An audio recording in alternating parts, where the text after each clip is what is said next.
शासन खे गुंडागर्दी बदमाशी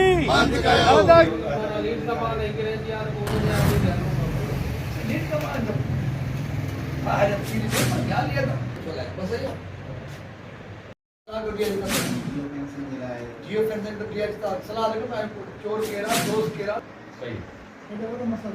बोले दे उम्र तो पर 3 महीना लगा यार वो कमा से माने भाग थी तो काम पूरी थी ना वो छाकंदा लाश रोड थी हां ना ट्रेनिंग पूरी कर गए टाइम तो मिलेगा ट्रेनिंग वो लगा ही ना का तो गड्ढो जी तो शॉट था लीड का माल नहीं करे यार बोले दे आईडी दे लीड का माल बाहर पीली देर पर क्या लिया था चला बस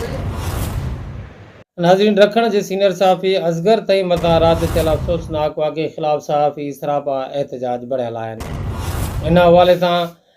सहाफ़ती सिथ जो अॻुवाण सहाफ़ी सुल्तान रिंद जी अॻुवाणीअ में प्रेस क्लब रखण में हिकिड़ो सहाफ़ियुनि जो मेड़ाको पिणु थियो, जंहिंमें सहाफ़ी असगर तई मथां राति थियल वाक़े जे हवाले सां तफ़सील वरिता विया ऐं इन जो लाहेअमल जोड़ियो वियो। जी नाज़रीन अवांखे ॿुधाईंदा हलूं त मददी सां कमांडो पवार इलाही बख़्श भुट्टो ऐं सीनियर सहाफ़ी यासीन दारे जो ऐं ॿिया सहाफ़ी पिणु इजलास में शरीक हुआ।